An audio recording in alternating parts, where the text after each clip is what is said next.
These are things that you could be killed for. So I want you to imagine the anxiety that your ancestors felt, knowing that any little act could cause them to lose everything. That's very scary.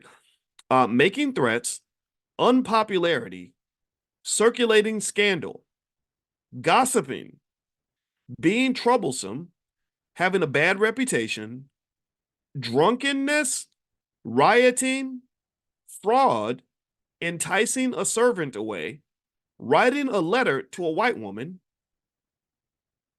asking a white woman for her hand in marriage, conspiracy, introducing smallpox, giving information, conjuring, concealing a criminal, slapping a child, touching a white woman, talking back to or sassing a white person, passing counterfeit money, owning a barking dog, failing to get off the sidewalk so whites could pass by, playing games with a white person, paying attention to a white woman, disobeying ferry regulations, running quarantine, being in the wrong place at the wrong time, being unwilling to work, reading a black newspaper, and accepting a job and simply doing better as well or better economically than whites.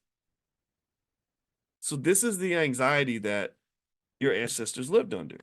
So what's interesting to me is that the anxiety that you feel, this constant fear that if you get out of line or you wiggle the wrong way, you could lose your financial security, reminds me of a less intense but still serious kind of anxiety that your ancestors must have felt, knowing that any little thing they did wrong could cause them to lose everything.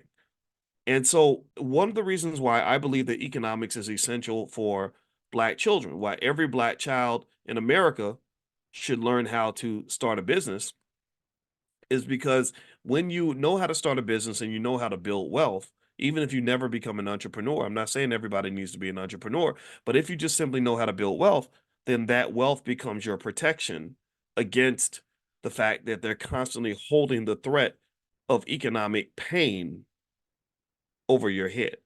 See, economics is war. Economics is used to control people. Economics is used to keep you in your place.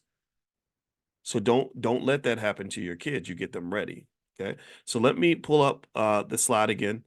And as we move forward, I want to mention my wife and I are doing, my wife is a relationship therapist. We do something called the Love and Money Lab, and where we basically every Tuesday break down the connection between love and money, because a lot of people make huge relationship mistakes when it comes to money and huge money mistakes when it comes to relationships. Relationships are a major wealth drainer in not just the Black community, but really in the world. And it's also a great opportunity. Remember, poor is passing over opportunities repeatedly.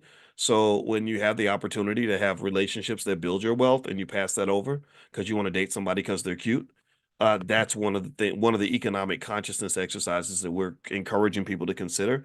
There are people around the world who see marriage as an economic phenomenon. They see it as a source of economic survival. They say, if my family merges with your family, then we have a stronger corporation. Basically, we have a stronger organization.